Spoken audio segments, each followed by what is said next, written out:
আজকের গল্প single mother. কি সারাক্ষণ খিটখিট করে কথা বলো? কান খুলে শুনে নাও রিমা, আমার একটি বেসিক স্ট্যাটাস আছে। অফিস, মিটিং, পার্টি এগুলো সাধারণ ব্যাপার। এগুলো অবশ্য তুমি কি করে বুঝবে, দিন আনা দিন খাওয়া ঘরের মেয়ে হয়ে? কোনো দিন এসব চোখেও তো দেখোনি। তুমি আকণ্ঠ মদ খেয়ে মেয়েদের লিপস্টিকের দাগ গায়ে নিয়ে বাড়ি ফেরাটাকে স্ট্যাটাস বলছো প্রকাশ? মেয়েটা বড় হচ্ছে, তার সামনে এসব করতে লজ্জা করছে না? আর কি বললে, আমি জীবনেও এসব চোখে দেখিনি? তুমি নিজে কি ছিলে? এক কামরার বস্তির ঘর আর 2000 টাকার মাইনে, তাই দেখে বিয়ে করেছিলাম। আজ যা কিছু করেছো সব আমার সাহায্যে, আমার ভাগ্যে। রিমার গালটা টিপে ধরে প্রকাশ। একদম বেশি কথা না, হ্যাঁ?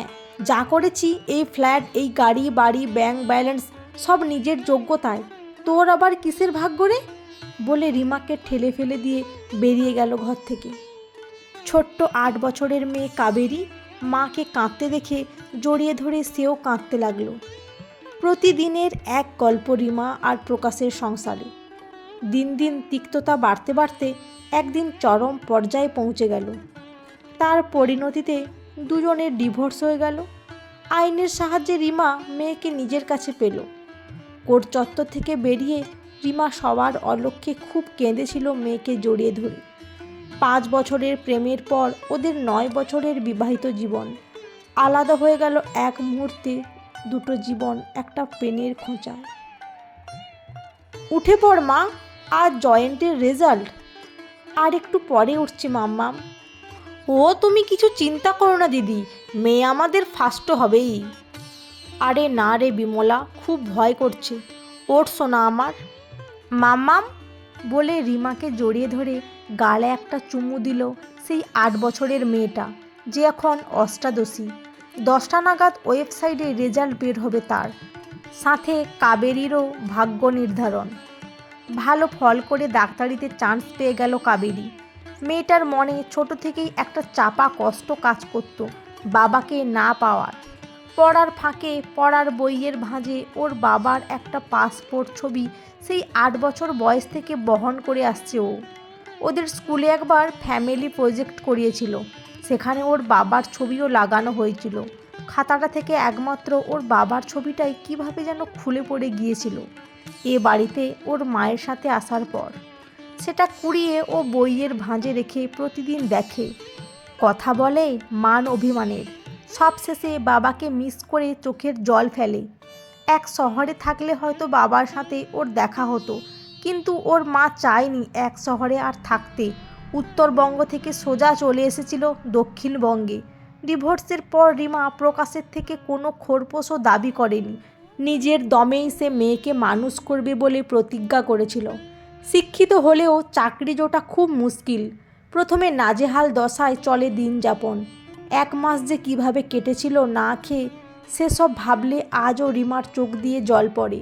সাথে প্রকাশের প্রতি ততোধিক ঘৃণা বাড়তে থাকে। তারপর নিজের চেষ্টায় একটা অল্প মাইনেতে চাকরি জোটায় সে। এই করে কাবেরীর জীবন থেকে একটা বছর নষ্ট হয়ে যায়। পয়সার অভাবে স্কুলে পড়াতে পারেনি সেই একটা বছর। এই ক্ষোভটাও মারাত্মক দানা বেঁধে আছে রিমার প্রতি। সব মিলিয়ে প্রকাশ রিমার জীবনে একটা ধ্বংসাত্মক অতীত ছাড়া আর কিচ্ছু নয়। রিমার শরীরে আজ বৈধব্যের সাজ, লোককে পরিচয় দেয় সিঙ্গেল মাদার বলে। তারপর অনেক ঘাত প্রতিঘাতের মধ্য দিয়ে রিমার জীবন বদলায়। হঠাৎ দেখা পেয়ে যায় কলেজের বান্ধবী শ্রীতমার সাথে। ও উত্তরবঙ্গেরই মেয়ে ছিল, বিবাহসূত্রে কলকাতায় থাকে আর ভালো চাকরিও করে। ও সব শুনে রিমাকে ওর কোম্পানিতে ব্যবস্থা করে দেয় একটা ভালো চাকরির। তারপর থেকে রিমার জীবনে সুদিনের দেখা মেলে, যা আজও বর্তমান। দেখতে দেখতে কাবেরীর ডাক্তারি পড়াও শেষ হয়ে গেল। হাউস স্টাফ হিসেবে কাজ শুরু হয়ে গেল কাবেরীর। কাবেরী মনে মনে ঠিক করেছিল ও উত্তরবঙ্গের মেডিকেল কলেজে নিজের পোস্টিংয়ের আপিল করবে। পাস করে 2 বছর কলকাতার হাসপাতালে চাকরি করে ট্রান্সফার নিয়ে নিল। রিমার এতটুকুও ইচ্ছে নেই ওখানে আবার ফিরে যেতে। বারবার বলেছে ট্রান্সফার রুখতে। মাকে জানালো, বাধ্য হয়ে তাকে যেতে হচ্ছে, আটকানো যাবে না। চলে গেল আবারও ফেলে আসা পুরনো জায়গায়। সব কেমন বদলে গেছে চারিপাশ, কত উন্নতি চারিদিকে। কাবেরী যাতায়াত শুরু করলো নতুন হাসপাতালে। একদিন রিমা অতীতের টানে পুরনো ফেলে আসা ফ্ল্যাট বাড়িটার কাছে গিয়ে দাঁড়ালো। এখানের পরিবেশটাও চকচকে হয়ে গেছে আগের থেকে। সিকিউরিটি গার্ডও পাল্টে গেছে। দেখে তাড়াতাড়ি চলে এলো এই ভয়ে যদি প্রকাশের মুখোমুখি আবার দেখা হয়ে যায়। কাবেরী নতুন হাসপাতালে ভালোই মানিয়ে নিয়েছে। আজ রাউন্ডে বেরিয়ে একজন নতুন রুগীর দিকে তাকিয়ে চোখটা আটকে গেল। কাছে গেল, এক মুখ দাড়ি লোকটার, অপুষ্টি অযত্নের ছাপ সারা শরীরে। মুখটা খুব চেনা মানুষের মতন, চোখ দুটোতে মায়া আর অসহায়তা মাখানো। বাড়ি গিয়ে বইয়ের ভেতর থেকে নিজের বাবার ফটোতে পেন্সিল দিয়ে দাড়ি করে দেখল হুবহু ওর বাবা। পরদিন গিয়েই কৌতূহল মেটাতে 125 নম্বর বেডের রুগীর নাম দেখে নিশ্চিত হলো এটা ওর বাবা। টিবি রোগের উপসর্গ নিয়ে চিকিৎসার জন্য ভর্তি হয়েছেন হাসপাতালে। প্রতিদিন গিয়ে বাবার সাথে একজন ডাক্তার হিসেবে আলাপচারিতা শুরু করে আর ওর এমন দশার কারণ খোঁজে। 4 দিনের মাথায় বাবার থেকে একজন ডাক্তার হিসেবেই জানতে চায় ওর আর কে কে আছে, কি করতেন সব কিছু।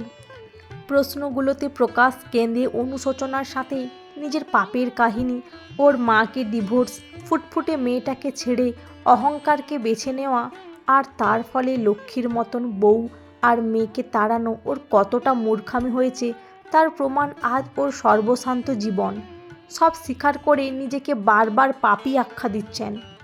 কাবেরীর মাথায় হাত দিয়ে বললেন, জানো মা, মেয়েটা হয়তো আজ তোমারই বয়সী হয়েছে।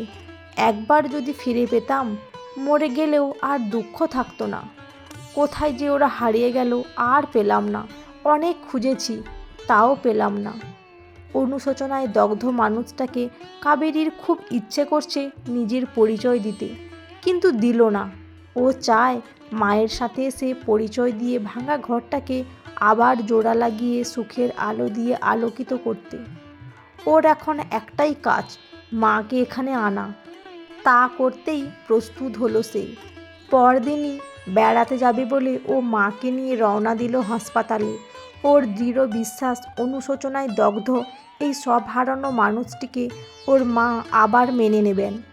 ব্যাগের মধ্যে থাকা কাবেরীর কেনা আংটি দুটি পরস্পরের গা ঘেঁষে ঠোকাঠকি করে জানান দিচ্ছে তারাও রয়েছে মিলন করানোর অপেক্ষায়। বন্ধুরা, আজকের গল্পটি কেমন লাগলো? যদি ভালো লেগে থাকে অবশ্যই একটি লাইক দিয়ে চ্যানেলটি সাবস্ক্রাইব করে পাশে থাকবেন। অসংখ্য ধন্যবাদ।